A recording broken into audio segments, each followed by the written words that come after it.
Хулубзеква, добрый вечер. Неделя прошла быстро, и снова в прямом эфире абхазского телевидения передача «Айзера». Я ее ведущий, Левон Галустян. Приветствую всех, кто смотрит нас в этот четверг, 24 ноября. Продолжаем обсуждать самые актуальные темы. С представителями партий мы уже говорили об общественно-политической обстановке, о реформе избирательной системы и привлечении инвестиций в экономику республики. Сегодня речь пойдет о критической ситуации, которая сложилась на наших дорогах. Как сократить количество автоаварий, какие меры необходимо принять в первую очередь. Эти и другие вопросы собираюсь адресовать сегодняшним гостям. Пока короткая пауза, после которой мы вернемся в студию, и я представлю участников «Айзера».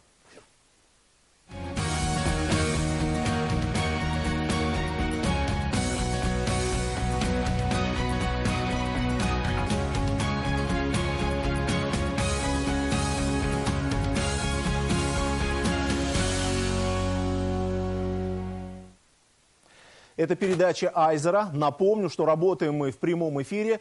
Сейчас хочу представить наших сегодняшних гостей. Итак, Якуб Васильевич Лакова, Народная партия Абхазии. Добрый вечер, Якуб Васильевич. Тей Аржба, партия экономического развития. Гудиса Агарба, партия Амцахара. Эльдар Шохин представляет Коммунистическую партию Абхазии. Илья Шаданя представляет партию Народный фронт за справедливость и развитие. Даур Минджа представляет Единую Абхазию. Тенгиз Джопуа, политическую партию Айнар. Добрый вечер, дорогие друзья.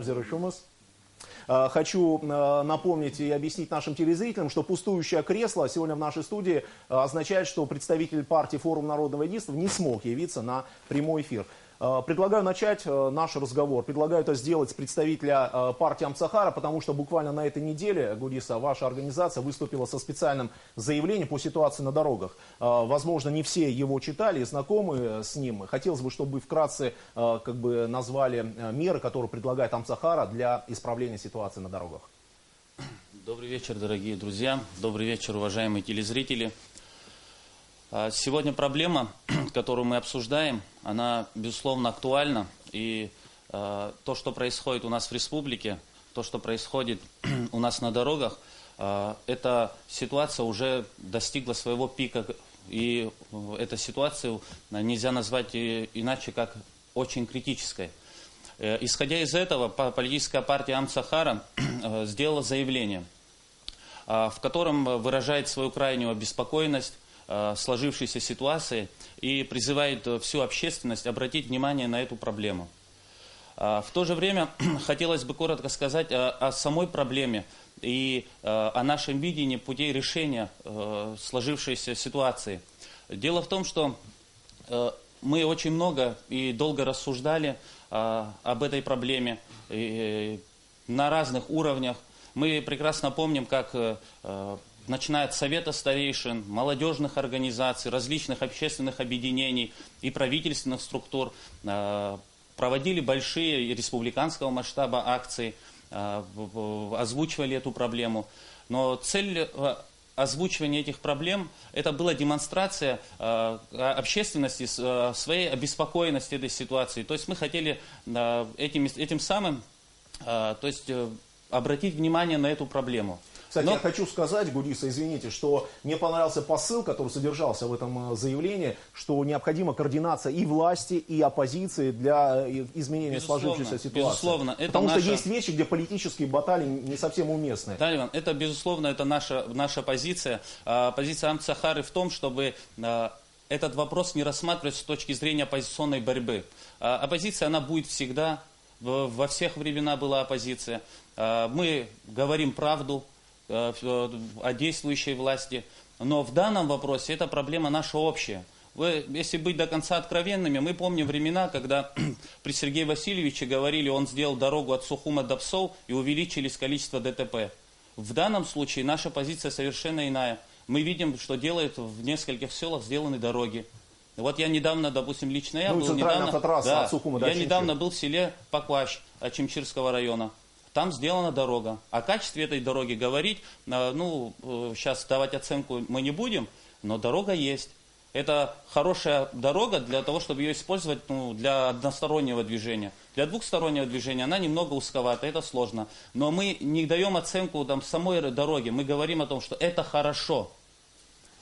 И знаете как, это использовать нашу проблему для того, чтобы говорить о политической борьбе, то есть это мы в контексте политической борьбы не обсуждаем эту проблему. Это наша общая проблема. Общая проблема. И мы хотим общими усилиями не на словах, не говорить много, долго и красиво, а конкретными действиями сделать все возможное для того, чтобы насколько возможно решить эту проблему. Резкое увеличение количества дорожно-транспортных происшествий требует от каждого из нас четких, слаженных действий. Имею в виду все наше общество. Яков Васильевич, как вы считаете, что нужно сделать в первую очередь, чтобы хоть как-то изменить ситуацию? Вы знаете, вы помните при предыдущем министре режим отношения к этой проблеме. Не просто критическая ситуация, как вы сказали, не просто очень критическая, она катастрофическая. Надо вещи своими именами называть. И какой-то спад стал намечаться. Сейчас нынешний министр, он подхватил это и наращивает эту работу в этом направлении. Ну, на уровне первого лица должностного государства так вопрос еще не ставился ни разу, ни одним из его предшественников. Кстати, ситуация обсуждалась на Совбезе с участием президента. И не раз уже, не раз. Ну, при великом нашем лидере Арзене тогда и машин меньше было, и так проблема не стояла, вы же понимаете. А вот при двух других предшественниках вопрос вообще на таком уровне не стоял. А сейчас он обнажает проблему, понимая, значит, и чувствуется по всему, что боль, но помимо боли пытается, и, значит, поиск, призывает всех искать поиск. Одно дело сказать, кто сказал, мы сказали, ну и все. А нужна конкретная вещь, есть много слагаемых. Вот он начал с того, что, например, надо ужесточить в отношении детей, значит, и самих номенклатурных работников, даже высокие посты. Да, начать самих себя. Это, безусловно, будет одно из важных слагаемых. Почему? Мы же все понимаем, не те, которые на старых «Жигулянках» или которые там дрова возят на этих машинах к себе домой, чтобы своих старых родителей, значит, обогреть и прочее. А что в основном, так сказать, элита и ее родственники, понимаете, ну, порой имеющие отношение, сами знаете, к каким сторонам негатив в нашей жизни, коррупция, все прочее, машины как перчатки меняют, бьются. Это одна сторона. Вторая сторона, вот помимо уголовно-правовых или административно-правовых мер воздействия на ситуацию, ее исправления, конечно, нужны здесь так называемые глубинные средства борьбы. Мы же понимаем, что вот наркомания, она дает в разы больше вообще преступности, в том числе и на дорогах, понимаете. Но тот же глава государства ставит впервые, подхватив, кстати, идею нашей партии, в этом смысле он стал на позиции в этом вопросе нашей партии, что нужен мощный центр, наркоцентр. Не то, что мы имеем, это нарколечебница, понимаете. Там хорошие люди работают, специалисты, у них никакой базы материально-технической нет. Можно не экономить бюджету на этих вопросах. Это $1-2 миллион, когда разворовывали наши люди миллиарды, вы понимаете, значит, рублей. Но миллиарды рублей это не миллионы долларов, это побольше, вы понимаете. Экономить нельзя. И предпринимательское сообщество, и другие вздохнут от этих наших бедных наркоманов, в каком смысле наших, что они граждане наши. Яков Васильевич, это несколько другая тема. Это глубинное средство воздействия. Будь такому наркоцентру, за который ратует глава государства, я уверяю вас, что в разы тоже, соответственно, упадет та ситуация, которая происходит сегодня. Кстати, вы совершенно правы, потому что в последних ДТП были случаи, и причем наркоцентр не употребляли... только, который будет, значит, там находиться, значит, там волею милиции, там и с привлечением соответствующих правоохранительных органов, но на добровольно-принудительных началах. Почему добровольных? Ты приходишь сам. Не хочешь, не надо. Ужесточить тогда уголовное преследование. Придут эти наркоманы, бедные, это больные же люди. И если не придут, их отцы приведут, их жены любимые придут, их дети придут, взрослые и так далее. И они подписку напишут, что мы согласны соблюдать режим тоже в этом смысле. Но при этом это лечение должно быть на бесплатных началах, понимаете? На бесплатных и высококачественных. Яков Васильевич, мы затронем эту тему чуть позже. Я хотел бы передать слово представителю партии Айнар. Тенгиз, каким вам видится выход из сложившейся ситуации? Ну, проблема, конечно, очень сложная. Сейчас недавно инициатива президента была по ужесточению законодательства в части езды в пьяном виде.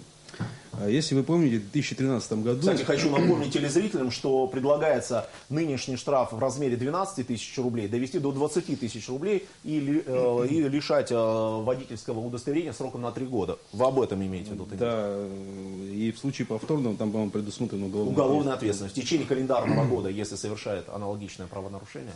Проблема в том, что в 2013 году на фоне вот ситуации на дорогах, тоже катастрофической, практически такой же, как сейчас, было принято решение ужесточить законодательство. Если вы помните, штраф административный составил 12 тысяч рублей. За езду в пьяном виде, да? Да, совершенно верно. 12 тысяч рублей для средняя заработная плата, среднемесячная заработная плата, даже у некоторых еще меньше, достаточно большая сумма для штрафа. Вы никогда не задумывались, почему при достаточно серьезном наказании ситуация не изменилась? Сейчас мы делаем то же самое.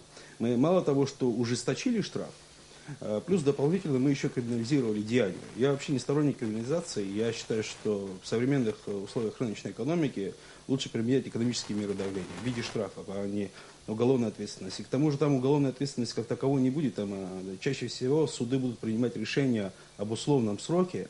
И плюс дополнительно эта санкция создаст дополнительные коррупционные риски. Вот на мой взгляд. Я считаю, что мы не идем по правильному пути в решении этой проблемы. Эта проблема очень сложная. Она, может, как вынужденная мера принятия эту норму?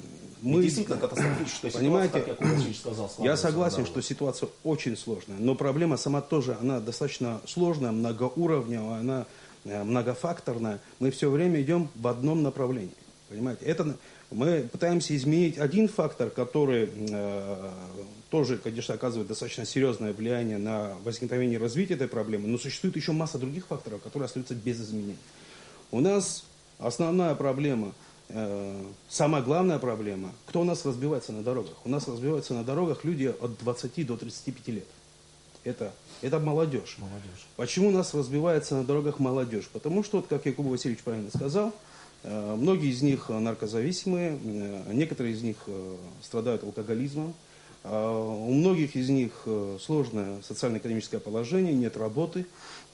Но при этом они передвигаются на достаточно дорогостоящих автомобилях. Не всегда дорогостоящие автомобили. Люди, понимаете, и даже те, кто ездит на дорогостоящих автомобилях, у нас сильная деградация моральных ценностей. У людей сегодня нет желания учиться, заниматься спортом. Они ищут самовыражение в каких-то совсем неестественных, ненормальных вещах. Вот быстрой езде, например, пытаются этим хвалиться, как бы самоутвердиться в этой жизни. Это ненормально. Это проблема этого поколения, мы исправить не сможем. Она должна исправиться, если мы сегодня начнем работать с нашей молодежью, возможно, будущее поколение, которое сядет за руль, вот этот фактор минимизирует влияние этого фактора. Второе, что достаточно серьезно влияет на ситуацию, это необъективность правоохранительной системы. Это один из самых важных факторов. Так называемая избирательность. Избирательность, да. Если говорить предельно откровенно, и вопрос ментальности, конечно, влияет на эту ситуацию, и коррупционная составляющая. Но вот Якуб Васильевич правильно заметил, зачастую сотрудники правоохранительных органов задерживают машины малоимущих социальных низов, если говорить. В народе их принято называть бедолагами. Да. А на фоне такого, знаете, абсолютной самоуверенности других людей. Не в народе, а в той самой среде, которую... Кстати, я хотел бы продолжить эту мысль, которую высказал Тенгиз. Действительно, у нас есть каста неприкасаемых, которые систематически нарушают правила дорожного движения, но при этом продолжают лихачить за рулем. Хотелось бы, чтобы все-таки инспектор госавтоинспекции не обращали внимания на то, кому принадлежит нарушитель, а всех бы непосредственно наказывали за те или иные провинности. Даур, что вы думаете по этому поводу? Приведет ли ужесточение штрафных санкций к изменению ситуации на дорогах? Потому что Тенгиз отметил, что в 2013 году действительно парламент и вносил изменения в кодекс об административных правонарушениях. Но желаемого эффекта, к сожалению, эта мера не дала. Аварии как происходили, так и происходят. А я хочу, чтобы у телезрителей не сложилось впечатление, что эта проблема этих годов все послевоенное время мы этим страдали. И вся наша абхазская власть, Якуб Васильевич, она всегда на это обращала острое внимание. Если сегодня президент об этом заявил, для меня это очевидно. Это не потому, что кто-то из нас больше сегодня эту проблему понимает. Разбивались, и когда плохие дороги были, вы прекрасно помните, разбивались просто от того, что единственная яма на трассе, и человек мог разбиться. Это все было, поэтому просто сегодня действительно дошло до той степени, когда мы все в целом общество, независимо от партийной принадлежности, мы дома, сегодня дети обсуждают эти вопросы, потому что такие произошли ужасные аварии, которые, просто представить было трудно и сложно. Естественно, эта проблема очень серьезная. И это не единственная проблема, которая, допустим, вот ее решить, а все остальное решено. Это на самом деле комплекс проблем. И не бывает так, что мы все вопросы решили. Очень много вопросов нерешенных, и все это, естественно, складывается. Но надо как-то стараться. Но ужесточение санкций приведет к изменению ситуации? Ужесточение санкций, естественно, даст определенную, так сказать, результативность, но тем не менее и культура вождения, и культура поведения и сотрудников ГАИ, взаимопонимание, когда нет раздражения между фигурантами этого действия, когда нет внешних факторов воздействия, когда государство выполняет свои обязательства по безопасности, это вопросы освещения, дорожное покрытие и так далее, которые, вот как уважаемый Гудиса сказал, определенные продвижки есть и очень серьезные. В городе Сухум эти вопросы как-то решаются. Они, конечно, недостаточны, но динамика уже есть. Мы на политсовете партии это тоже мы обсуждали. Конечно, наш руководитель не посчитал нужным сегодня выступить с явным заявлением. Такие заявления были в предыдущие годы. Так о том, что это всегда было, но никак мы не могли с мертвой точки до конца довести то, что мы начинаем. Я бы хотел сказать, что много есть о чем сказать, и есть многие нюансы, где можно обратив внимание, достичь каких-то результатов. Если мы четко знаем, что когда мы проводим ритуальные обряды, свадьбы, то собирается огромное количество машин, будь то в деревне или в городе. Потом в определенное время эта огромная масса машин в течение часа-полутора она уже выезжает на трассу. Это очень опасно. Если мы сегодня знаем, что в абхазском обществе есть очередность определенных тостов, почему бы хозяин не мог бы уполномочить того же тамаду? Это бытовая ситуация, когда просто не лишний будет, не видит тоста, как напоминание, как сигнал. Просто в зале это встретят бурными аплодисментами. К этому надо привыкнуть, чтобы не пейте, сидящие здесь, не доводить до того, если ты знаешь, что за столом сидит человек, который остановить его, особенно молодежь, который тоже в компаниях участвует, и старший, зная заведомо, что он через час, через полчаса, и он приехал на машине, сядет за руль, не доводить до той ситуации, остановить его руку, не дать ему, так сказать, налить, и не радоваться тому, что вот он, горцуя, поедет на машине. Конечно, это очень опасно. Сейчас парламент принял изменения, вы приняли изменения в Кодекс Республики Абхазия о судопроизводстве по делам об административных правонарушениях. Да. Конечно, это хорошие изменения. Там, давайте напомним телезрителям, о чем идет речь. Речь идет о введении системы видео и фотофиксации за нарушение правил дорожного движения. Вот, кстати, как вы считаете, установление камер в самых опасных участках нашей дороги сможет изменить ситуацию как-то?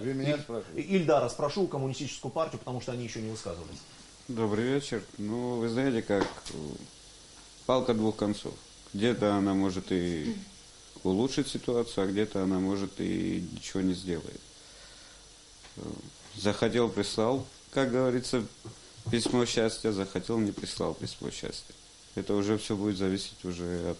Человеческий фактор, да, так называемый. Конечно. Чья машина, пробили по базе, послали, не послали. Это первое. Второе, вот здесь говорили, кто общество, не общество. Я думаю, в первую очередь, все зависит от самого человека.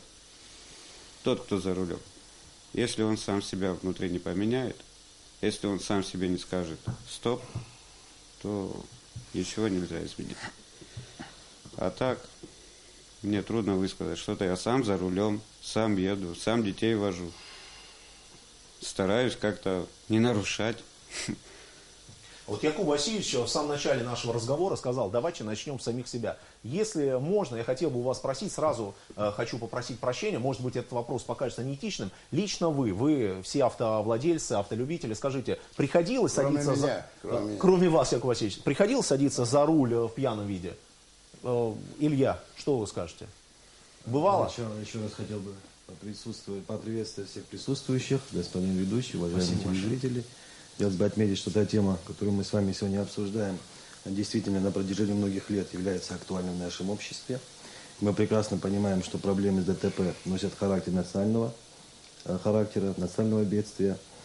И в основном на дорогах гибнет очень много представителей молодого поколения. Я, в свою очередь, отвечая на ваш вопрос, скажу вам честно, что мне не приходилось, хотя я много раз нарушал, бывали небольшие административные нарушения, но я стараюсь в пьяном виде за рулем не ездить. На самом деле на свадебных мероприятиях вот это наша культура, когда мы говорим о ментальности, о самобытности, это очень хорошо на самом деле. Наши свадьбы, как мы проводим, обычаи, но мы должны понимать, особенно представители старшего поколения, наши друзья, товарищи, что за рулем в пьяном состоянии ездить нельзя, так как за нами жизнь наших друзей, близких, наших семей. Это должно стать аксиомой, на самом деле. Мне бы хотелось бы вот о вашем вопросе, вопрос вы задали о фото-видеофиксации. Да. Вы знаете, да, я поддерживаю эту идею. На самом деле я долгое время ждал, что наконец-то поставят камеры, будет какой-то общий сбор данных, штраф будет приходить по месту прописки. Это очень хорошо, мы ужесточаем это плане. Но с другой стороны, согласитесь, что здесь права граждан не нарушены. То есть давайте обратим внимание, выезжая за пределы Республики Абхазия, возьмем город Сочи, административный район Адлер. Там, вы понимаете как, мы привыкли ужесточать, а предотвращать ДТП, по-моему, никто не берется, те же сотрудники. Выставите, пожалуйста, о том, что определенный знак, соответствующий о том, что ведется фото-видеофиксация. Скоростной режим 60 километров. И зачем Кстати, нам закон там... это предусматривает, об этом будут напоминать возможно, значит, водителям. не дать поправку. Это хорошо, значит, это положительно. Это положительно в каком плане? Что нам лишний раз, нам не понадобится сотрудников отрывать от их дел, чтобы они лишний раз выходили на рейды. Нет, а мы будем знать, что на этом участке дороги надо снизить скорость, там это может быть 3000 метров, 5000 метров, 5 километров. Кстати, споры вызывала система взимания штрафов. Изначально речь шла об одной мере, в итоговом законе была предусмотрена следующий механизм. В течение 5 дней нарушитель обязан заплатить штраф. Если он в 5-дневный срок не укладывается, то в качестве обеспечительной меры у него могут быть изъяты водительские права. Давайте мы к Тее вернемся. Тея, я не буду спрашивать, ездите вы пьяный за рулем или нет, это вопрос не к вам, но тем не менее, что вы думаете? Не пьяная, подвыпившая, ну зачем Тея пьяная вообще? Но я бы хотела сказать так, что, вы знаете, как получается, вот у нас, с нами руководит беспечная ментальность у нас есть. Вот сказать, допустим, что наши граждане незаконопослушные, мы тоже не можем, потому что вот выезжая за пределы, мы сразу пристегиваем ремни безопасности. Мы сразу соблюдаем скоростной режим. Получается, мы все-таки законопослушны. Но там, потому что руководит ими что? Необратимость исполнения, а у нас этого нету. Мы можем избежать всячески, опять же, знакомства и какие-то еще моменты, когда можно избежать вот наказания или штрафа. Что касается, мне кажется, вот самое главное даже не штраф, а для наших граждан страшнее остаться без автомобиля. Вот то, что я где-то читала, отгонять их на штрафстоянке. Да, кстати. Да, лишать суток, возможности. Да, вот мне кажется... Налагать арест на автосредства. Да, и можно было бы и увеличить, потому что потеря автотранспортного средства гораздо важнее для... Причем за каждый день простой на штрафстоянке водителю, хозяину машины придется платить. Да, вот и выход получается. Вот этот выход, потому что в Польше, знаете, как избавились немного от этой проблемы, они... отгоняли на штрафстоянке. Вся работа инспекционной службы, она снималась на камеры. И был один центр, который следил в онлайн-режиме, берут ли взятки, есть ли какие-то договоренности между кем. Все это контролировалось. Не только как на дорогах ездят, но и работа самой службы. Все это снизило до 40%. Вот. Нам надо идти вот каким-то таким путем. Яков Васильевич, мы сейчас перейдем к вам, но прежде я хотел бы, чтобы на мой предыдущий вопрос прозвучали ответы от Гудиса, Ильдара, Даура от вас и от Тенгиза. Илья уже ответил. По поводу езды в пьяном виде. Да, по поводу езды в пьяном виде. Ну, вы знаете, Леон, я, извините за такую откровенность, но, к сожалению, мы, по-моему, не до конца понимаем масштаба этой проблемы. Ну, мы сейчас будем сидеть, рассуждать долго о том, кто ездил, о своих впечатлениях и так далее. Ребята, мы должны понять, что сегодня ситуация настолько критична, что не просто говорить долго, много и красиво нужно, а предпринимать какие-то действия. Если вы сказали о штрафах... Предпринимаются, да, на самом деле, парламент... Да, если вы говорите о повышении штрафов, вы знаете, это даже не предположение, это доказано опытом. Мы все ездим на машинах, мы на улице находимся. Повышение штрафов автоматически приводит к увеличению суммы взяток. И в данной ситуации, и вот это много обсуждалось и в политической партии Амцахара, и вообще мы общаемся с ребятами. Главная причина всех этих проблем, главная причина в безнаказанности. Безнаказанности. Дело, понимаете, это, наверное, говорят, наша ментальность, наша особенность, придумывает очень много причин. Вот закончилась 23 года назад война, но вот народ, там стресс после войны и так далее. Простая безнаказанность. И в данной ситуации, вот есть, вот, кому интересно, все знакомы с этим. Если посмотреть на статистику МВД о количестве дорожно-транспортных происшествий, да в разы их больше. Мы же все прекрасно знаем, что когда, даже вот я могу за последнее время десяток аварий назвать, которые не фиксируются. Почему не фиксируются? Потому что участники ДТП, они между собой договариваются, друг другу претензий нет и так далее. Вопросов нет, они договорились. Но кто-то же из них нарушил правила. Безусловно. И это хорошо или плохо, другой вопрос. Но мы такие, правильно? Мы живем так, мы так мыслим, мы такие. Хорошо это или плохо, это другой вопрос. И главная проблема нашей безнаказанности заключается в том, что, на мой взгляд, все мы играем большую красивую игру под названием «У нас все хорошо». Сегодня, когда мы очень много сталкиваемся с ситуациями, когда человек выступает, красиво говорит о том, что мы должны учить абхазский язык, мы знаем его детей, которые не просто не знают языка, а даже не понимают родного языка. Мы слушаем людей, общественных деятелей, которые говорят о борьбе с коррупцией, и все мы слышим о том, чем они занимались, что они делали.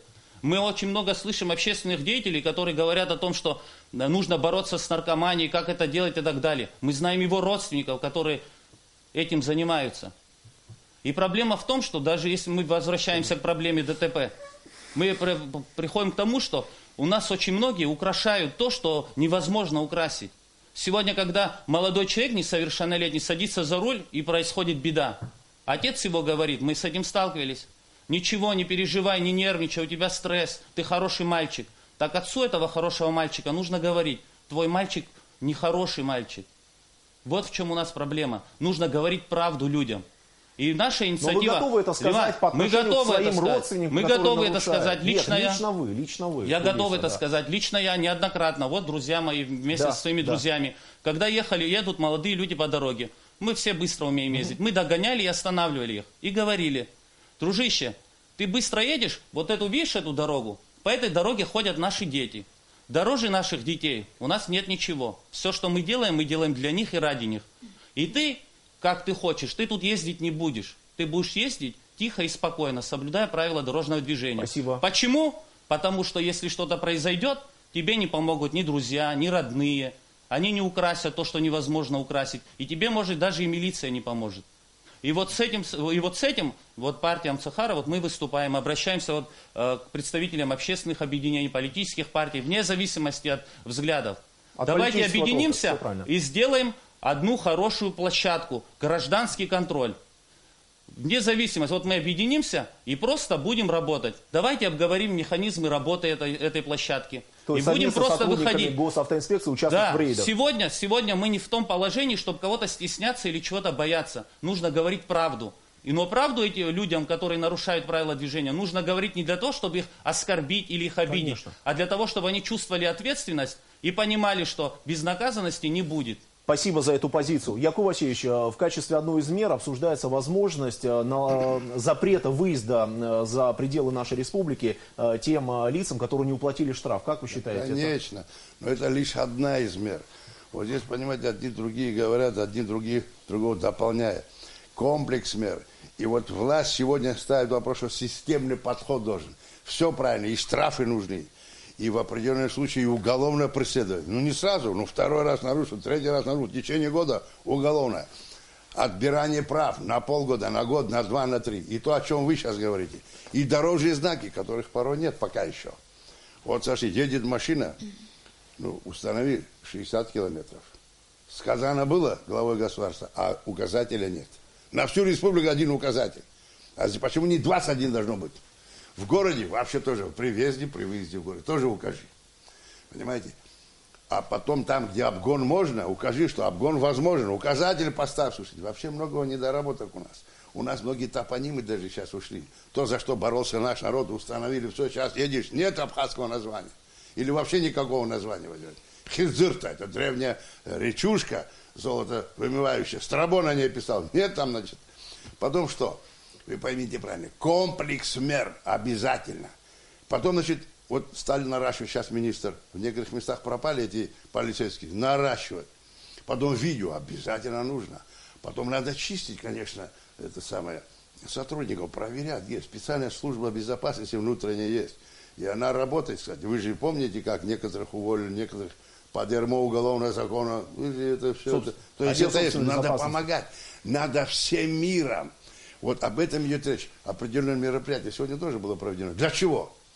Чтобы и те, кто попал в беду, и те, кто жертвами стал вот такого безобразного такого поведения, убийц фактически, как сказал глава государства, и те, которые, совершив это дело, попали тоже, значит, в соответствующие, как говорится, учреждения, понимаете, значит, они же тоже переживают, они же сожалеют о том, что произошло по-человечески. Самый такой человек, он тоже имеет как элемент какой-то совести или остатки совести, понимаете. Они все переживают. Надо, чтобы и они тоже, и вообще всем миром, и их родственники, всем миром ставят вопрос, что все меры мы должны поддерживать, чтобы те люди, которые идут на такие нарушения, они чувствовали себя изолированы в обществе, социальной изоляции их подвергнут. Вот этим комплексом мер, одной какой-то меры на него сядешь, конечно, трудно добиться. А вот комплексом, тогда может что-то и получится, на что я надеюсь, и я думаю, что это добьемся этого. Ильдар, что вы думаете? Я полностью поддерживаю Якуба Васильевича. И перед этим выступал Гудиса, вот, не импонируют их позиции. Конечно, это все надо делать сообща, всем вместе, и никак это по отдельности никто не сделает. Общество должно на самом деле собраться вместе, все это решить. Очень тяжелый вопрос. Я вот так вот сижу, задумываюсь, я читал где-то статистику ДТП. За 10 месяцев этого года, только этого года, уже 20 ДТП зарегистрированы, которые были со смертельным исходом. А ведь страшно. Вот задумайся, и страшно становится. Яков Васильевич вспомнил о сегодняшней акции, там ужасающие, честно говоря, статистические данные. Да. 1336 смертей. А вот вдогонку я добавлю, например, несколько фраз. Автоматически есть сейчас средства, сейчас технологии, значит, очень тонкие такие, автоматические средства ограничения на этих педалях, газа, все прочее. Это же оно и недорого. Ну, я не говорю, что всех обязать, тоже же не совсем правильно. Если вы правильно ведете себя на дороге, культура у вас, не только движение как участник, но и общая культура высокая, кстати, общая культура тоже важный момент. Да. Ну, зачем вас обязывать? Но те, кто попал уже как бы в поле зрения соответствующих структур, ГАИ, все, зафиксировано один, а второй, обязать.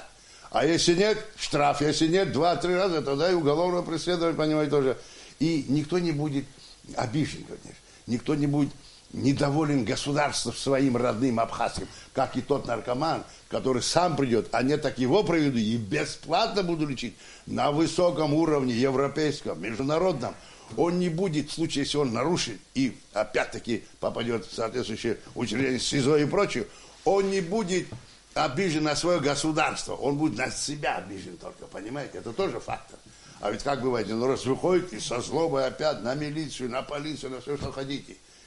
Ильдар, ты тут подметила, что выезжая за пределы нашей республики, мы все вмиг становимся как бы добропорядочными, законопослушными гражданами. Действительно парадоксальная ситуация. Что нам здесь мешает быть таковыми? Менталитет. Менталитет наш. Все друг друга знаем, все друг на друга на что-то надеемся. Вот и все. Мы знаем, что придем, поговорим, объяснимся, поймемся. Вот и все. Да, конечно, да. Пожалуйста.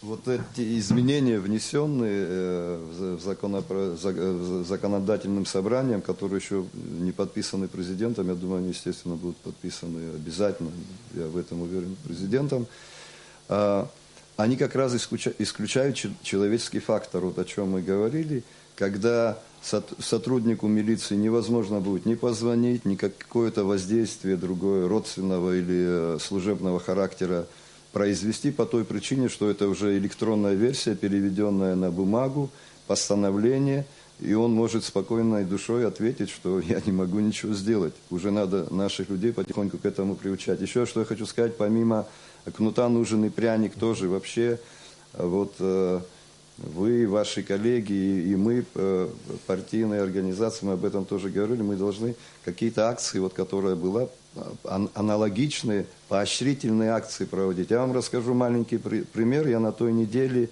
ехал в маршрутке с Псовов в Ворчал. Ой, маршрутчики это... Переехав Бзыб, реку Бзыб, он на одном из поворотов остановился, включил, значит, мигалку, поставил машину на ручник, вышел с машины, а в гаграх сел подросток с портфелем, открыл ему дверь, подал руку, надел на него ранец, взял за руку, перевел, оглянулся, перевел через дорогу, а там это колдахварский лицей-интернат, школа-интернат, провел его и вернулся. Когда я выходил, я его спросил, он кто вам? Он говорит, просто пассажир. Да, я ему подал руку и сказал, что вы лучший абхазский профессиональный водитель. Лучшего примера я просто не видел в последний год. Такое поведение. Я думаю, что спасибо за этот пример. И такие есть у нас вот. Илья, предложение, которое прозвучало по поводу создания некой гражданской группы, гражданский контроль, как было заявлено, сможет изменить ситуацию, как вы считаете? Вы знаете как, в целом в купе она может не изменить ситуацию, но, конечно, будет одно из подспорий, мы за, к примеру, такое создание. Понимаете, Леон, здесь дело все-таки немножко в другом. Якуб Васильевич правильно сказал, здесь нам нужен комплекс мер.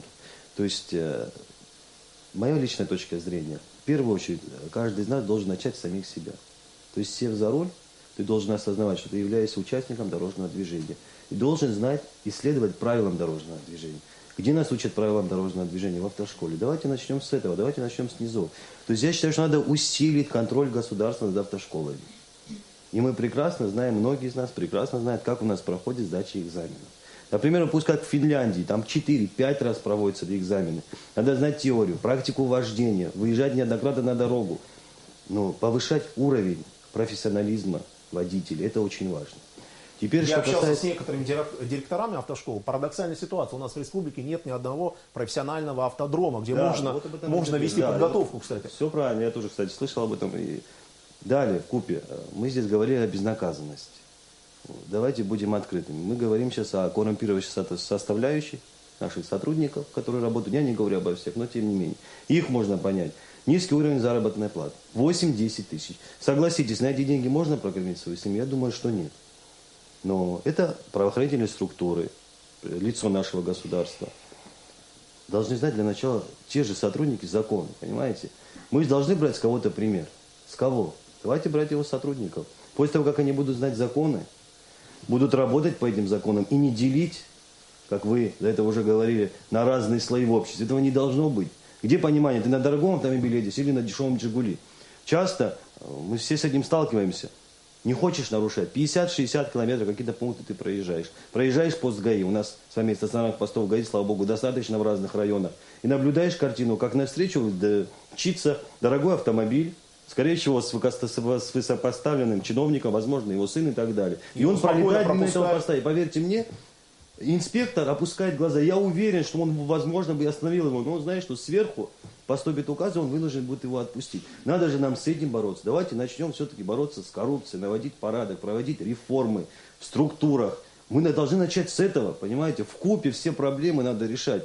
Тенгиз, все-таки телефонное право по-прежнему работает у нас. Телефонное право, конечно, работает. Всегда работало. Я думаю, в ближайшие десятилетия будет продолжать работать, пока мы ничего не, если мы что-то не поменяем.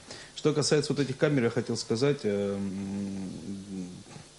давайте не будем строить иллюзии, надеяться на то, что эти камеры решат все наши проблемы. Как часть решения проблемы, можно ее применить, но нельзя забывать, что там существует человеческий фактор на уровне принятия решения о квалификации преступления, правонарушения. В любом случае, как только будет установлено, что владелец транспортного средства, вполне возможно, телефонное право автоматически возникнет. Сразу же. И, возможно, вот это письмо счастья, о котором Эльдар говорил, оно не дойдет до адресата. Это первое. Второе, что касается самих сотрудников, у них на самом деле, мы все время их ругаем, что они ничего не делают. Тут, у меня большой опыт работы в правоохранительных структурах, я неоднократно стоял вместе с сотрудниками ГАИ на рейдах.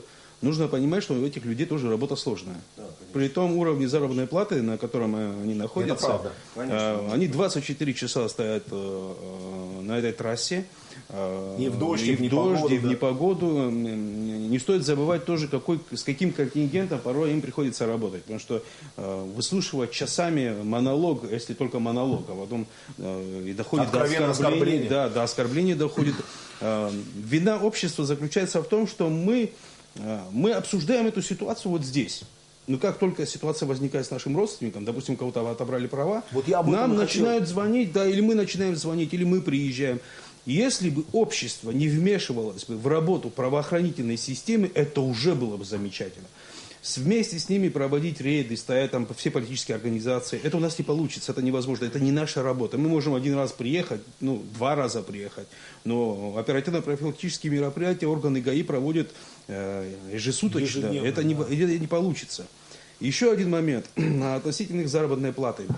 Очень хорошая практика, если суммы штрафов, которые они получают, взыскивают с людей, шли бы в фонд заработной платы этих людей.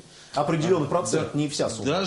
Я бы даже сказал, пусть вся сумма, потому что жизнь людей значительно дороже, чем сколько они там в прошлом году, около 6 миллионов, по-моему, собрали, 3 миллиона, сейчас точно сказать не могу, но это небольшая сумма, понимаете? Более того, мало того, что фонд заработной платы, сумму штрафа, сам штраф, нужно сделать градацию для него, в зависимости от объема двигателя транспортного средства. И поверьте мне, если сотрудник будет мотивирован деньгами, он не будет останавливать машины, «Жигули», он будет бегать за дорогими машинами, джипами с объемом двигателя 5.0 или 4.0. Мы живем в современной рыночной экономике. Мы должны использовать не только административные меры воздействия на проблему, но и экономические тоже. Какие бы мы деньги там не потеряли бы, пусть это будет 4 миллиона, да пусть, Господи, 10 миллионов будет. Но если они активно будут работать, у нас, возможно, ситуация улучшится.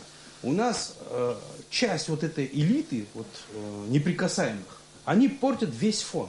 Понимаете, на этом фоне люди, находящиеся на более нижних социальных слоях, они тоже пытаются повторить то же самое.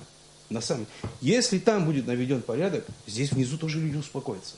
Кстати, прозвучало конкретное предложение. Как вы считаете, материально заинтересованность сотрудников госавтоинспекции может изменить ситуацию?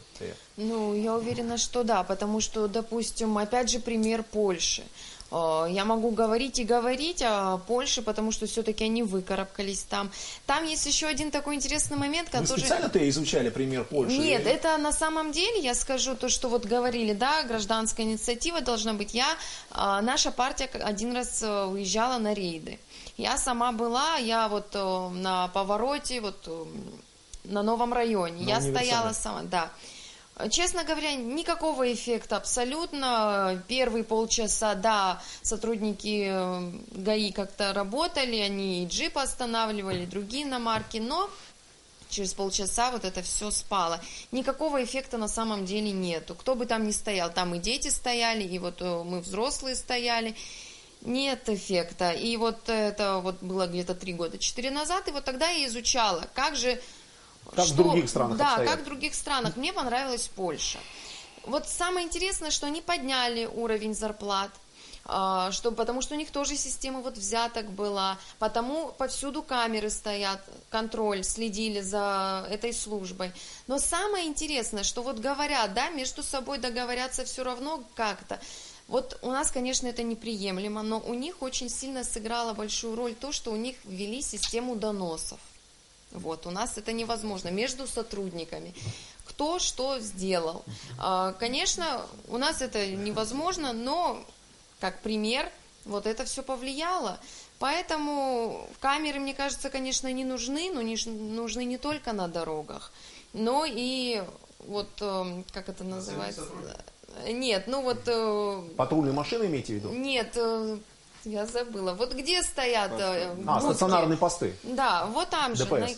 И потом, я еще хотела обратить внимание на то, мы обычно как замечаем, что скорость и в каком состоянии ездили люди. А как же технический осмотр машины? У нас же это все проходит формально. Мы привыкли, что, допустим, у нас нет гололеда, шины нам менять не надо. Но на самом деле, а когда они протерты, кто проверяет это? А сколько заносов происходит, и поэтому аварии на дорогах? Тормозной путь увеличивается, и получается опять водитель не справляется, да, со своим транспортом. На это не обращают внимания, потому что все формально, осмотры формально у нас происходят. Потом у нас забыли про ремни безопасности, ведь они же сокращают число смертности, потому что в обычных случаях человек вылетает или очень сильно ударяется. Не то чтобы забыли, но, насколько мне известно, есть какое-то негласное указание, в пределах города можно не пристегиваться, а вот если выезжает на центральную трассу Псоу-Ингур, то нужно обязательно пристегиваться. Никто не забыл, и это как бы фиксируют в качестве нарушения сотрудники госавтоинспекции. Яков Васильевич, действующее законодательство не предусматривает административных арестов в случае, если водитель отказывается от прохождения медицинского освидетельствования на предмет употребления. Сейчас президент предлагает внести такую меру ответственности и на 15 суток арестовывать человека, который отказывается от медицинского. Тоже одно из дополнительных слагаемых. Правильно делает, что он предлагает такое. Надо поддержать и это тоже, эту инициативу. Потом вот, понимаете, вот мы говорим, что, значит, обеспеченность, скажем, например. Наряду с тем, что вы сказали по школе, как это нарты из Абхазии, помните, говорили, что я напрасно купил права, знаете, это должно быть исключено. И вот обеспеченность сотрудников, конечно, это очень важное значение имеет. И обмундирование, кстати, тоже. И на случай морозов и вот слякоти нашей. Вы понимаете, сибирскую дубленку одел в Сибири, и ты хорошо себя чувствуешь. А здесь в Абхазии, если -3, при такой слякотной погоде тебя и дубленка не поможет, сырость проникает, а человек стоит сутками порой, по полсутки стоит, понимаете? А для этого тоже нужно средства. А в каком положении наше руководство сегодня, вы знаете, оно все равно находит какие-то источники и многие вещи организовало, как говорится. Но на будущее, когда возможности появятся, я думаю, они появятся при таком режиме движения нашей власти, обязательно поднять статусы в этом смысле МВД и других партнеров, СГБ, чтобы они полностью были обеспечены. И, кстати, и вооружены тоже. Как вы сказали правильно, слушайте, что он сейчас оскорбляет? Пьяный, на джипе, оскорбляет его достоинство, все, еще и вооружен. Значит, незарегистрированным оружием, бандит, слушайте, на дороге. А он стоит этот ночью, ГАИ, ну еще с ним товарищи, безоружны даже. Вот это тоже очень, это тоже связано со средствами, со многими такими моментами.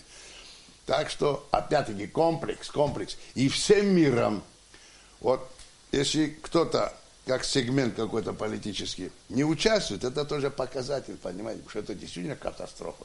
Уже эти цифры, что Восточный фронт, Западный фронт. Меньше погибло людей в войну, чем, понимаете, на дорогах. Это ужасающая статистика. Позор джунглям, что называется, понимаете.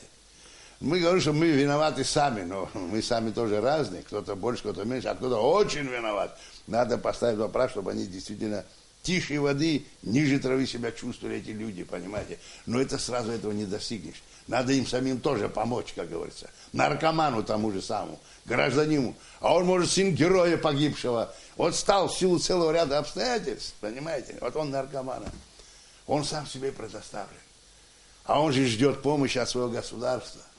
Вот это государство в лице нашего нынешнего руководства пытается этот вопрос ставить. Тюрьму, понимаете. Никто не ставил вопрос. С Путиным говорил. То есть понимание есть у высшего руководства. Помогите построить нормальную тюрьму, чтобы наши граждане, виновные, осужденные и так далее, вступили в законную силу приговора, но чтобы они в человеческих условиях находились, понимаете. Ильдар, как вы считаете, законодательство абхазское не предусматривает промилле, так называемое? Может, стоит внести в законодательство соответствующие изменения? Конечно, есть опыт Российской Федерации, который можно взять за основу, посмотреть. Ну, там тоже в одно время отказались полностью? Нет, оно введено там, оно действует, и знаю, не на слуху, что люди это очень даже боятся, когда попасться на этом. Не дай бог, там у них очень большие штрафы, у них там лишение прав идет сразу, там даже не идет разговор, там какой-нибудь штраф заплатить, там лишение прав. То есть какой-то процент, Тенгиз, нужно предусмотреть все-таки, да? Очень хорошая идея. Во многих странах мира, не только в России, в Европе и в Соединенных Штатах используются вот эти промилле, используются портативные алкотестеры. Чем возить лицо подозреваемого в том, что он пьяный куда-то на свидетельствование, там, проще обеспечить стационарные посты ГАИ и опорные пункты МВД, которые расположены вдоль республиканской трассы, оборудованием. Есть профессиональные алкотестеры, они не настолько дорогие, там порядка 40 тысяч стоит. Но Тенгиз, извините, вас перебью, но вот начальник госавтоинспекции республики недавно заявил, что на всю страну у нас 4 всего лишь, 4 алкотестера, и каждый из них стоит 300 тысяч рублей. Вот вы сказали о 40. Я не слышал таких. Ну, даже если это так, да, правильно, товарищ говорит, не надо на этом экономить. 300 тысяч тоже не та сумма. Речь о жизни десятков, сотни людей. Понимаете? А вот то, что вы говорите, стационар, в Сухуми говорят. Значит, в Гагре задержали человека на предмет подозрения. И всех доставляют сюда. Его в Сухум надо везти, представляете? Ну, у нас, смотрите, Тенгиз. порядка 5-6, два опорных пункта, даже один, по-моему, опорный пункт, второй еще пока статус ему не придали. Ну, 5-6 постов. На 5-6 постов, я думаю, проблем не будет купить профессиональные. Там есть профессиональные и любительские. И такие дни, как выходные, когда максимальное количество торжественных мероприятий, нужно проводить сплошное, чтобы люди привыкли, чтобы люди, приходя на свадьбу, знали, что по дороге, возвращаясь домой, их могут проверить. И опасались этого. Вот такие какие-то конкретные меры нужно проводить. Есть еще различные способы. В некоторых странах мира даже заставляют водителей, которые нарушили правила дорожного движения, пьяными сели за руль и на их машину устанавливают наклейку. Они некоторое время ездят с этой наклейкой. В некоторых странах вынуждают ставить алкозамки на транспортные средства. То есть, если ты нарушил, ты в течение 6 месяцев обязан ездить с этим алкозамком. Если ты выпил, двигатель машины не заводится. В каждой стране есть... Это как-то дистанционно происходит. Да, алкозамок, он устанавливается в машину, как алкотестер, он подключается к бортовому оборудованию транспортного средства. И если ты выдыхаешь пары алкоголя, двигатель просто не заведется. Потом в ходе движения, насколько мне известно, он периодически тестирует твое состояние. Если обнаружится, что ты употребил еще по дороге, там он автоматически начинает сигнализировать, останавливается и так далее. То есть существует масса способов. Но самое главное, я не думаю, что это понимаете, сопутствующие пути решения проблемы. Самое главное, на мой взгляд, это объективное законодательство.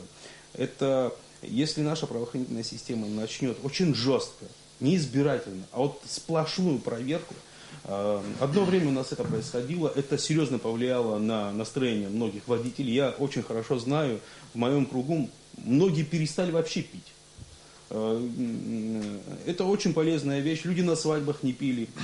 И статистика где-то в какой-то момент начала замедляться, она начала снижаться. Это хорошее было начинание. Нужно это начинание продолжать. И, кстати, справедливости ради нужно отметить, что конкретные изменения связывают с именем конкретного министра внутренних дел. Я бы, знаешь, я бы не стал... Там проблема заключается в том, что эти результаты были достигнуты. Концентрация усилий всей правоохранительной системы страны на одной проблеме. То есть мы можем. Вот это можем, но нам пришлось... При этом не забывая, естественно, оперативную работу. Да, нам пришлось оставить оперативную работу и бросить все на эту дорогу, весь личный состав органов внутренних дел. Это неправильное состояние. Важно, что у нас есть структурное подразделение органов МВД, в компетенцию которого входит работа в этом направлении. Нужно его обеспечить материально, нужно его обеспечить технически, и чтобы руководство у него было достаточно волевым, чтобы любой звонок телефона, который раздается у министра или там у руководителя управления, чтобы он на него не отвечал, чтобы не ломал работу своим сотрудникам. И тогда, возможно, что-то изменится. Спасибо. Илья, что вы думаете по поводу, считаете все-таки 0 промилле, 0,1% или что-то? Нет, мы должны увеличить, я соглашусь. Уже было сказано много на эту тему. Вы понимаете, когда технические средства они также необходимы. Это радары, это алкотестеры. Но они должны, в свою очередь, также проходить метрологическую проверку, обладать необходимыми документами, сертификатами. И при желании автолюбителя их предъявить, то представитель госавтоинспекции должен предъявить эти документы.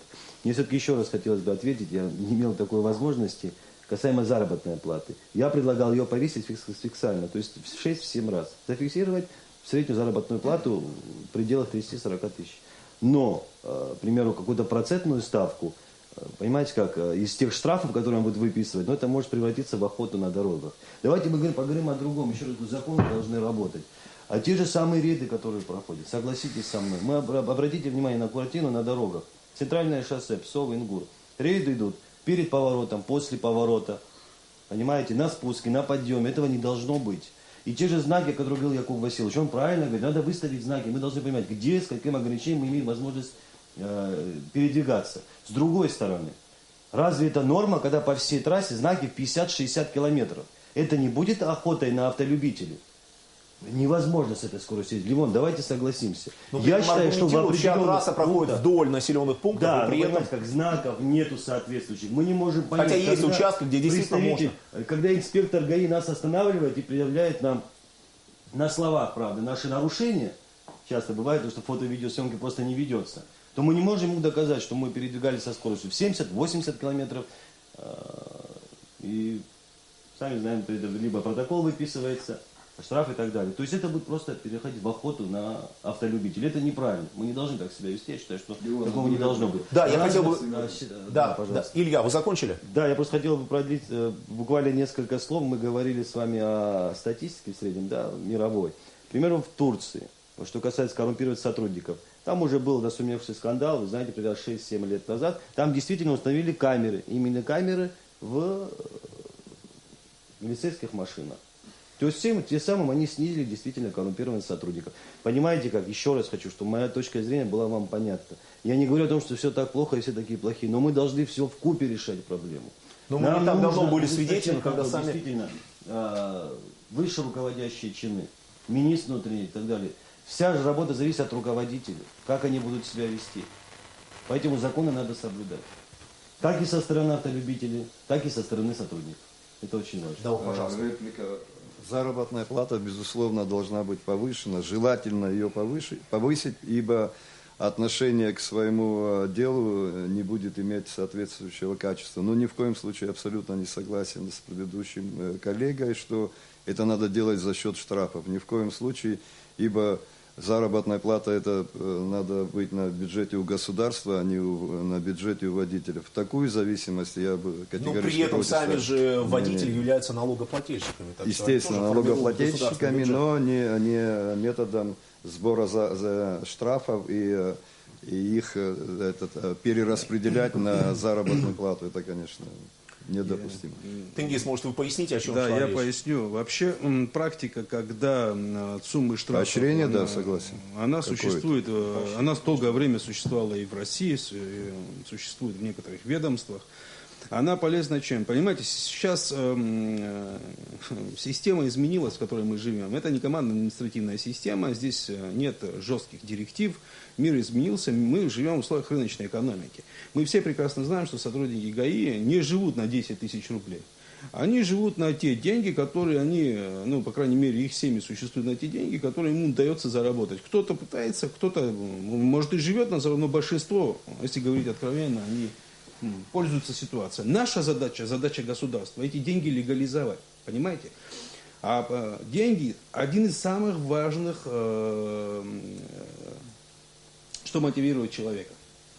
Если человек будет знать, что составлен административный протокол из суммы штрафа, он эти деньги получит, они придут вполне легально к нему, первое, что произойдет, люди начнут искать тяжкие правонарушения. Тяжкие, какие у нас правонарушения? Пьянство, да, совершенно верно, да, превышение скорости, пересечение сплошного. Общество решает свою проблему. Общество решает проблему за счет тех денег, которые общество не имеет. Это не деньги государства. Понимаете? Мы же все это коррупционные деньги. Легализуя их, Мы, официально оплачивая работу человека, мы решаем самые главные проблемы, которые у нас сегодня есть. Кстати, вроде в свое время спецфонд МВД существовал. Был и спецфонд, и у многих у БЭПа был такой фонд. Когда вот этот фонд существовал, люди занимались тем, что искали серьезные правонарушения, не мелочь. Вот это на самом деле ситуация. И в России такая практика была. Люди занимались тяжкими, серьезными уголовными делами в сфере экономики, пытались найти серьезное правонарушение, потому что они были финансово мотивированы. Вполне законно. Я считаю, что это вполне естественно. Можно какой-то период времени использовать эту меру. Как только ситуация стабилизируется, давайте поставим их на бюджетное финансирование. Можно и так сделать. Но нам сейчас важно, принципиально важно, начать решать проблемы. И какие бы способы ни были, нужно применять все. Единственное, что мы сейчас в последнее время сделали, это ужесточили законопроект. И все. Законодательство. Да, законодательство. Но извините, и в 2013 году мы это сделали, и в этом году это делаем. Постоянно делать Кстати, одно пока и то еще же. не сделали, Тенгиз, Подписать... предложения, которые разработаны администрацией президента, в самое ближайшее время поступят в парламент и только потом начнутся обсуждения. Приняты Вообще, пока изменения конечно, в кодекс об если административных вы дадите несколько правонарушениях. фраз, Конечно, вы понимаете, конечно, мотивировать надо. Потому что работа небезопасна, а порой опасная работа. Мы уже об этом говорили, того же сотрудника ГАИ. Или того же сотрудника оперативной так, специальными премиями. подразделения, которых приедет и будет там преследовать этих, кто угрожал, там, понимаете, прочие, чувствовал себя хозяином, разбойничал у этого поста ГАИ. Но вы понимаете, более того, я считаю, что можно даже и фонд создать. Фонд, скажем, по борьбе с наркоманией и наркомафией, кстати. Ну, наркомания, я говорил, как предполагала наша партия, и как сегодня глава государства говорит об этом конкретно, все, членораздельно. И наркомафия обязательно, ведь сказано было им о наркомафии, о борьбе. И Кубахи назначили министром, он это одну из главных задач поставил при назначении Кубахи. И придал ему статус вице-премьера, чтобы он сумел координировать. Мафия, наркомафия, это та мафия, тот вид мафии, о котором вообще вслух даже не говорят, не произойдет слова. Ни предыдущие, значит, наши даже населители главы. Ну, почему, это другой вопрос, понимаете? Впервые за всю историю это было сказано, сделано. И тот же фонд по борьбе с тем, что мы имеем, значит, на наших дорогах. Почему не стать фонд? Чтобы еще более усилить мотивированность. Чтобы человек здесь был поощрен, понимаете, что он останавливает джип, в котором сидит бандит фактически, разбойник сидит, который никакой культуры не имеет, ни уважения демонстрирует ко всему обществу, слушайте. Убийца фактически, понимаете? Почему не мотивирует такого сотрудника, который сумел его остановить, обезоружить, если надо, сам, как говорится, рискуя своей головой, как говорится, грамотно, четко сделал, понимаете, и под ярмо уголовного закона. Почему его не поощрять, как положено? Тем более, что государство наше не в силах это сделать в полный рост, в полной необходимой для этого мере. Спасибо, Яков Васильевич. Тея привела пример борьбы с нарушителями Если, правил. извините, мы хотим действительно помочь руководству и самим себе, и обществу, народу, действительно решать эту проблему. Практически. Реально. Я хочу продолжить. Тея привела пример Польши в качестве эффективной борьбы с нарушителями правил дорожного движения. Вот мне кажется, что действительно абхазское законодательство содержит достаточно жесткие санкции к нарушителям правил дорожного движения. Гуриса, и все-таки вот сейчас предлагается ужесточить меры ответственности. Насколько они повлияют на ситуацию? Леон, ну вот если говорить о примерах, вот, да, интересный опыт Польши, есть много других опытов. Опыт Кипра, они очень так успешно выходят из этой проблемы. Но знаете, есть более радикальные, знаете, методы борьбы. Ну вот есть такие вот, кажется, на Филиппинах, да, президент сказал, что будет платить по несколько тысяч долларов, если вы поймаете и даже лишите жизни там наркомана. Да, то есть, ну, есть такие материалы, да? И получается ситуация, когда наркоманы сами бегут в милицию, чтобы спастись от своих соседей. То есть, такие меры для нас, я считаю, неприемлемы. Если говорить опыт России, да не будем давать более близких по ментальности нам, допустим, Северокавказские республики. Вот я во Владикавказе видел, в центре города на больших баннерах, вот эти большие экраны, рекламные щиты, там круглые сутки, вот и днем, и ночью показывают, там, транслируют, там, показывают фотографии, имена, фамилии людей. Он нарушил правила, он не выплатил штраф, он не платит там, алименты и так далее. Вот и показывают, на весь показ там, людей вывешивают и демонстрируют. И это, насколько для нас это приемлемо, тоже сложно сказать. Но я не хотел бы повторяться, но тем не менее я хотел бы согласиться с тем, что, безусловно, необходимо усилить работу правоохранительных органов, необходимо им помочь, их оснастить всем необходимым. Безусловно, необходимо повысить заработную плату, которая, к сожалению, низкая не только в структурах, в правоохранительных органах, и во многих структурах низкая. Безусловно, все это нужно делать. Но, на мой взгляд, нужно все этот вопрос решать в комплексе. И как было правильно сказано, каждый на своем месте, каждый все, что может, максимально должен делать. Будь то это представители общественной организации, это там, общественность или властные структуры. То есть, объединив усилия, нужно эту проблему решать. Но, безусловно, основной груз лежит на власти, на правоохранительных органах. И нужно, насколько возможно, максимально им помогать в этой работе. Не подменять там их функции правоохранительные, а просто быть им помощниками, не стесняясь, как говорится, и никого не боясь. И две фразы еще, чтобы усилить впечатление. Аргументации, как говорится. Мы говорим об автоматических средствах ограничений. Парк машин сегодня в Абхазии не тот, который был до войны. И не тот, который был в течение целого ряда лет после войны. Это скоростные машины, иномарки. Молодые люди, я, извините, как говорится, тоже водил машины такие, когда таких мало, может, даже было в Абхазии. Понимаете, вот поездишь на ней месяц, другой, третий, потом «Жигули» даже садиться как-то же неудобно. Не чувствуешь скорость, понимаете. Там ты на первой скорости смотришь, она уже летит 90, а ты не чувствуешь. Комфортабельная машина. Это тоже очень важно. В этом смысле я усиливаю, я думаю, аргументацию, хочу, что ограничители нужно. Кстати, не так давно общался с друзьями из Брянской области. Они вот что предлагают. У них там на Брянщине, на наиболее опасных участках дороги, установлены искореженные автомобили, которые уже попали в ДТП. Скажите, вот такая визуальная мера, она может привести к сокращению числа ДТП? Ильдар, что вы считаете, думаете? Ну, я думаю, это психологически может как-то воздействовать? Психологически на кого-то да, на кого-то нет. Это все от человека зависит. Да, вот именно что. Это все, конечно. Армянское радио спрашивает, сколько стоит хороший ишак, слушайте. Но армянское радио, слава Богу, мудрое такое. Это все зависит от того, кто покупает, кто продает. Ты, что вы думаете по этому поводу? Я думаю, нет, потому что у нас все-таки там не особо опасный участок, но тем не менее Мочарский пост. Там выставлены вот эти машины, да, на время выставляют. Ну, люди проезжают, охают. А дальше как они едут? Они дальше опять включают скорость и едут. И не думают о том, что вот не вспоминают, что они видели. Поэтому, мне кажется, этот метод нет. И то, что вот на Северном Кавказе, вот я тоже слышала, что вот на экране показывают лица. Мне кажется, это тоже нет. Будет смешно нам. Кто-то посмеется, кто-то может немножко обидеться. Но это тоже, думаю, неэффективно. Знаете, тут так получается, что народ жить не хочет, а государство хочет их заставить жить. Получается, нет просто сознания. А почему это происходит? Вот сказали с 25 до 35, да, вот как-то, абсолютное да. большинство, да. А получается как? Люди чем-то не заинтересованы, слишком много свободного времени, отвлечены от важных дел.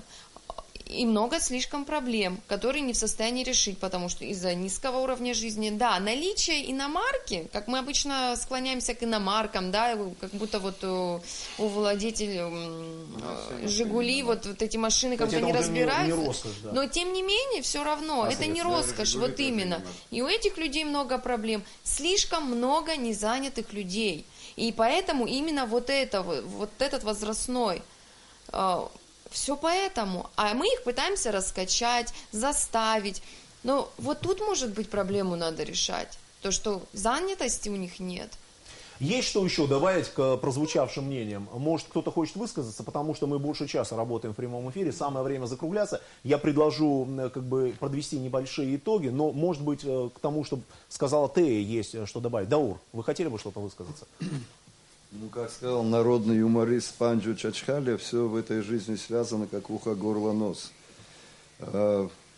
Безусловно, социально-экономические проблемы, проблемы в самих правоохранительных органах, проблемы с существованием алко- и наркозависимости, многие-многие нерешенные вопросы приводят косвенно, априори ко многим негативным, трагическим результатам. Конечно, нарушитель, он нарушитель, но есть та категория, которая стала жертвой, и, естественно, это вызывает сочувствие, когда человек попал в эту ситуацию, не нарушив, допустим, а стал жертвой, остался жив, но встречная сторона, совершив, так сказать, как Будиса перед этим говорил, агрессивное вождение там на дороге и так далее, спровоцировало эту ситуацию.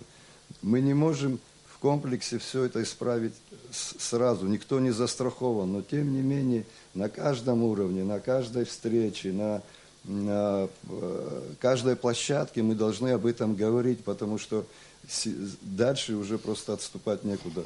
Больше, чаще и постоянно. Ну, на площадке Айзера мы обсудили эту тему и обсудили, как мне кажется, достаточно серьезно. Я бы хотел бы вам, уважаемые гости, предложить ответить еще на один вопрос. Все-таки мы начали сегодняшний разговор с того, что конкретно предлагают организации, которые вы представляете. Вот. И тем не менее, давайте подытоживая, начнем с Ильдара. Как вы считаете, что нужно в первую очередь сделать, чтобы хоть как-то изменить ситуацию на наших дорогах? Ну, я и в шахматном порядке перейдем Я вернусь к тому, с чего и начинал. Я скажу так, что в первую очередь, конечно, это должно быть само сознание самих людей. И приводя вот эту статистику, мы говорим, что погибает в основном молодежь. И я вам скажу так, чтобы из компьютерных игр они в реальность вернулись. Все.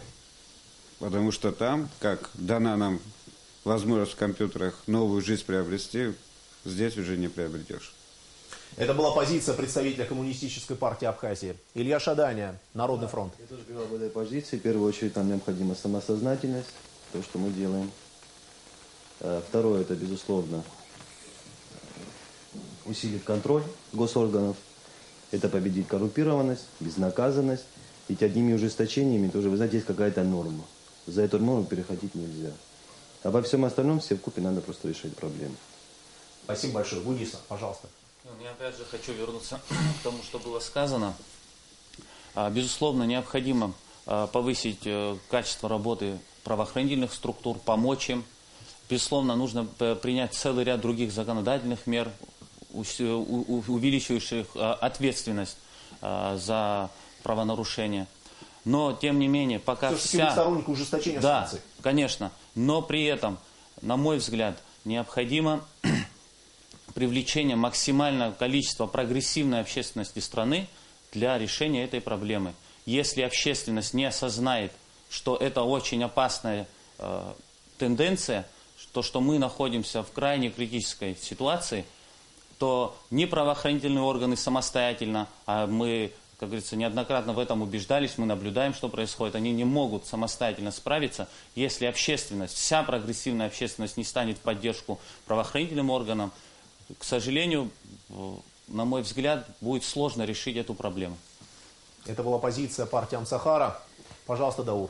Ну, мы считаем, что, конечно, личным примером быть за правила, не нарушать их. И второе, не быть равнодушным и останавливать тех, кто, не сев за руль, уже потенциально опасны из-за того, что они принимают алкоголь. Это вообще недопустимо. Нам надо смириться с тем, что мы должны с этим бороться. Обязательно должны с этим бороться. Естественно, все остальное, что мы говорим. Спасибо большое. Это была позиция партии «Единая Абхазия». Спасибо вам, Даур. Ты? Мы считаем, конечно, что ужесточать надо, и не надо этого бояться. Главное, если ужесточать, нужно и найти, как это все применять, чтобы не было, что это для определенных лиц, для определенной категории, чтобы это касалось всем. Неотвратимость наказания. Да, это обязательно, потому что смысла нет. Мы говорим о жизни людей и о здоровье, поэтому иначе больше никак. Спасибо большое. Тенгиз Джоупуа, политическая партия Айнар. Я думаю, единственное решение нашей проблемы находится в руках государства. Общество не сможет решить эту проблему. Эту проблему может решить только государство. А решить ее можно только одним способом. Разработать некую систему мер, программу действий, которая не так, как у нас возникает в обществе, понимаете, это импульсивно. Вот у нас позапрошлом году пик аварий был, мы тут вспомнили о проблеме, потом через некоторое время опять пик аварий, вспомнили о проблеме. Нам важно, чтобы в государстве была какая-то четкая программа действий в этом направлении, системная, последовательная, чтобы учитывались все факторы, которые влияют на эту проблему, и эти факторы устранялись. А может это сделать только государство, его правоохранительная система. Общество, единственное, что мы можем сделать, это не вмешиваться в работу правоохранительных органов. Я еще раз повторяю, это самое главное, потому что мы зачастую мешаем им работать своими звонками, просьбами, хождениями, не знаю, пикетами, которые мы устраиваем, когда наших родственников забирают. Вот это мы не должны делать. Вот мое мнение. Спасибо. Наш прямой эфир сегодня завершает председатель Народной партии Абхазии Якуб Лакоба. Вам слово. Ну, если мы оцениваем и это, в этой сфере, значит, позицию, режим движения руководства нашего государства, то мы всем миром должны помогать этому, понимаете. Оппозиция должна, конечно, быть, безусловно. Но я это к чему говорю, условно, оппозиция. Потому что оппозиция не дает дремать власти. Но помех, чтобы не чинить. И в этой форме, и в другой. Мы назвали, мы говорим комплекс. Мы говорим, что комплекс мер, система мер. Их мы назвали слагаемых этого комплекса не менее с 1,5 десятка. Вот это все объединить, разработать и обрушить на наши же головы, на наше же общество, на эту катастрофическую ситуацию на сегодняшний день. А если мы не можем не чинить помех, ну, бывает такое, обязательно должны там что-то не то сделать. Отойдите в сторону, не мешайте работать. Кстати, поймал себя на мысли, что по политическим темам каждая из партий может организовать митинги многочисленные и так далее. Но именно по проблемам аварий почему-то мы все остаемся в стороне. Ну, собраться, провести акцию такую. Так что уповать только на государство тоже не совсем, ну, справедливо, что ли, понимаете? Как будто это нас не касается. Вот государство пусть делает, а мы будем, значит, вот так вот не мешать, не звонить. Но это не совсем правильно, значит. Политическая партия, организация, которая претендует на то, что она, будучи коллективным участником политического процесса, может, хочет и должна, казалось бы, хоть в той или иной степени влиять на процесс политический в целом, и его слагаемые многочисленные, то это, я думаю, не совсем будет правильно. Да, конечно, Тенгиз. И это завершающее. Митинги, честно говоря, уже надоели. Вот пора переходить к конкретным делам. Да, вот к работе. Вы знаете, если говорить о митинге надоели, ну, если это касается судьбы страны, общества, если есть группа людей, которые имеют желание собраться, мы не имеем права не уставать. Конечно, это законное требование. Мы не имеем права уставать. Мы в данном случае говорим об этой проблеме. Я считаю, что эту проблему митингами не решить. Ну, провести хотя бы какую-то многотысячную акцию, чтобы все представители политического спектра Абхазии высказали подобную идею. Сегодня был такой митинг, там школы водили, детей водили. Сегодня же был... Это была акция. Акции не было. Такой не было акции. Не было. Мне остается поблагодарить каждого из вас за то, что вы нашли время и пришли к нам в студию этим вечером, 24 ноября. Спасибо вам огромное. Позиции партии по ситуации, которая складывается на дорогах Абхазии, прозвучали. В отличие от предыдущих эфиров, сегодня все участники были единодушны в том, что надо принимать срочные меры. Такое отношение к проблеме совершенно понятно, ведь она касается каждого, и политические предпочтения не имеют никакого отношения. Надо всем объединить усилия и сделать так, чтобы скорбный список жертв дорожно-транспортных происшествий как можно дольше не пополнялся. Я благодарю участников сегодняшней дискуссии. Спасибо вам большое. Благодарю наших телезрителей за внимание. Увидимся через 2 недели. Следующий выпуск «Айзера». Можно быть единодушным? Конечно. Следующий выпуск «Айзера» проведет мой коллега Алхас Манарге. Доброй ночи, Абзерас и Табуб.